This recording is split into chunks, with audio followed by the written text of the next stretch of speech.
Assalamualaikum. Bismillahirrahmanirrahim. Dalam siri AI dan anak kita, ini bahagian 6, Apek nak merenung atas soal bagaimana seseorang memasuki bidang IT, terutama AI sekarang,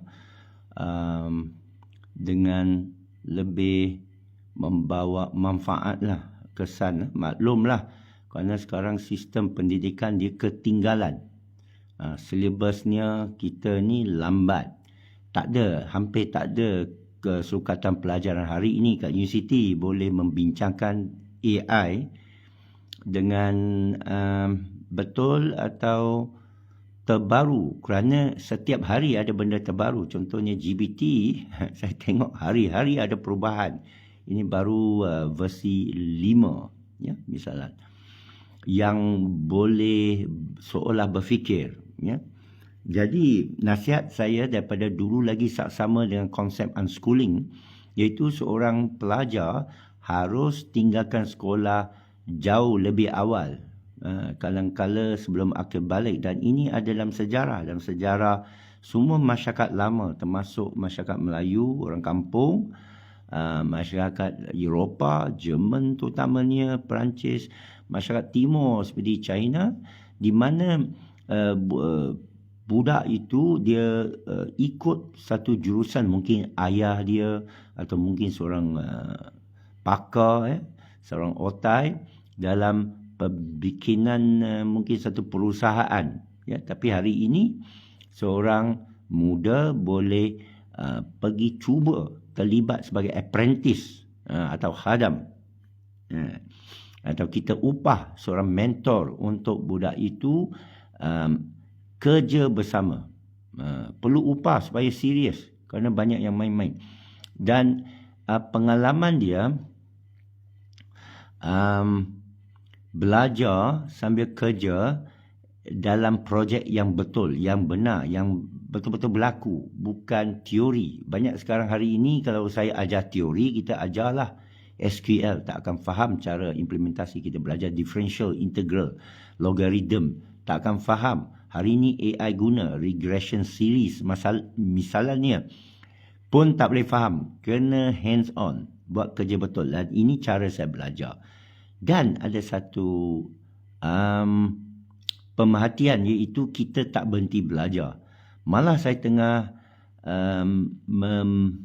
dalam pertimbangan satu projek, saya tengah beri latihan AI kepada satu jabatan kerajaan. Berapa bulan lepas saya ada berikan, di mana saya tak berhenti belajar. Ini nampak macam cukup seronok lah, di mana kita diupah untuk belajar. Saya terima gaji, kerana dibayar upah tinggi, 1,000, 2,000 sehari. Tapi kerja yang saya buat memang berasaskan pengalaman saya, tapi saya tak boleh elak daripada senantiasa belajar. Apa yang orang kata continuous learning, tak boleh berhenti. Macam AI ni, saya siapkan kursus tentang tajuk LLM, NLP, Natural Language Programming, processing, LLM, Large Language Model, dengan konsep tokenizer dia, linguistik dia, dan juga pakai parameter dia yang luas, pakai data center memproses jutaan berbilionan kali, dan berbeza dia dengan Google. Dan apakah AI ni dah sampai tahap AGI, Artificial General Intelligence, atau kecerdasan buatan yang umum, yang boleh berfikir secara umum, bukan cara kita tanya dia, ya, yang ada sekarang. Jadi tak henti-henti. Dan juga tentang quantum computing, bila akan datang 5-10 tahun, dan juga chip, itu graphical processing unit, GPU oleh Nvidia. Bukan dia saja, ada pula NPU, neural processing unit, ada pula yang dia panggil modifiable, yang boleh diubah suai, ya. Dan juga chip yang 3 dimensi, yang nak isi sampai entah 3 nanometer. keluasan dia. Jadi tak henti-henti seorang pakar kena belajar. Sesiapa yang kata dia dah pakar, dia dah tutup switch, lepas tu kita tanya dia, dia adalah ketinggalan. Dia hanya boleh cerita perkembangan tahun lepas. Tapi bagi seorang pakar, terutama bidang IT yang AI sekarang, bagi saya secara khusus, saya tak boleh berhenti belajar. Kerana sekarang ni contoh saya nak buat chatbot lah, iaitu dia perlu natural language. Yang AI dah capai 2 bulan lepas saya di Thailand, dengan mudah saja lakukan. 1-2 hari, kan 3 jam boleh lahirkan penganalisan prediktif, anomaly detection, forecasting. Ini istilah-istilah tak mungkin kita boleh memahami. Kalau teori pun kita akan lupa. Bila kerja praktikal kita akan blur, kita tak faham dia. Jadi secara kesimpulan nasihat saya ialah dedahkan anak kita lebih awal dengan syarikat yang kita kenal, dengan seorang mentor, juga hantar dia kursus boleh, tapi bagi dia projek hands on, dan kita mesti sanggup bayar, kerana akhirnya hasilnya dia akan dapat pendapatan lumayan. Macam saya cerita tadi lah, RM1,000, RM2,000 sehari. Itu kos saya lah. Sepatutnya euro. Yes. Jadi dan kedua, kita tak akan berhenti belajar, membaca.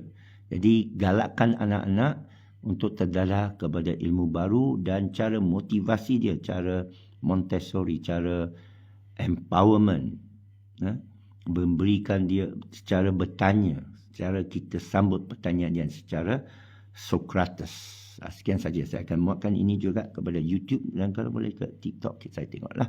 Dan ada apa-apa pertanyaan, sila tanya, kerana sekali lagi kita tak boleh tahu cara teori melainkan orang bertanya masalah dia. Dan saya tahu ada pertanyaan yang amat basic, mana nak mula.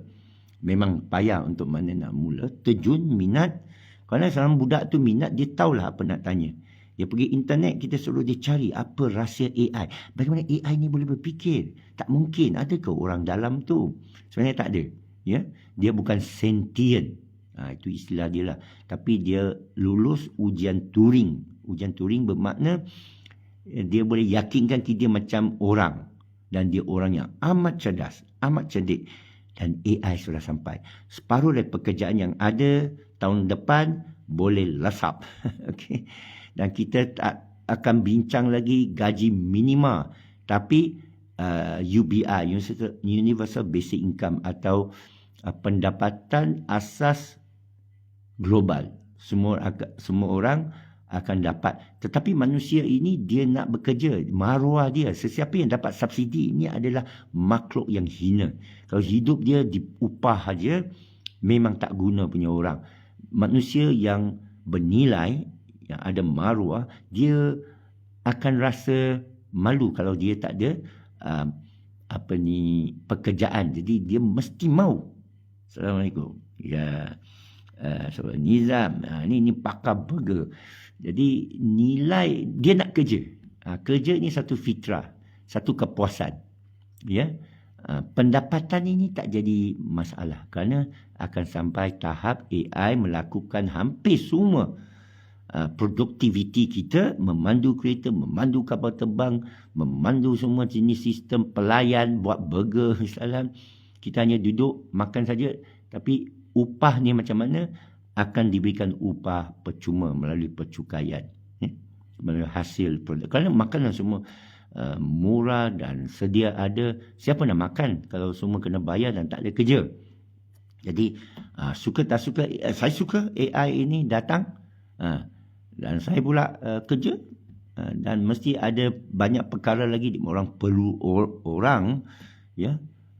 Macam nak beranak, mungkin 100 tahun akan datang beranak itu melalui mesin lah, melalui itu test tube boleh. Ambil telur, ambil sperma, dicantumkan, boleh. Sudah tahu semua itu. Beratus tahun manusia sudah tahu. Semua peralatan dia, ya.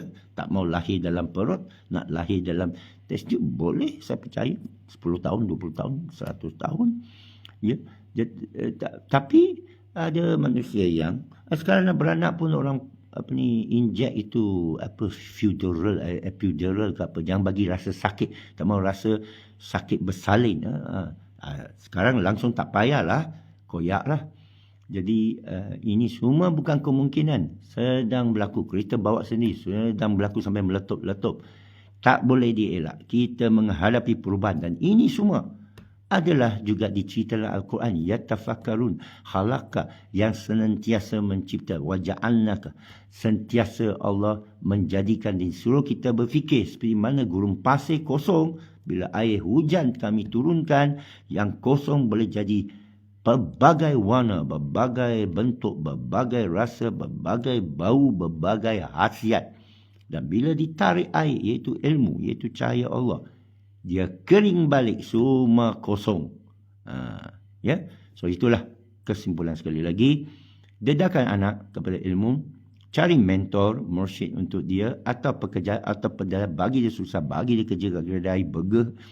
Dia belajar macam-macam. Dan kedua, paling penting, tak berhenti belajar. Sesiapa yang kata aku dah cukup belajar, iaitu bodoh. Sekian, Assalamualaikum.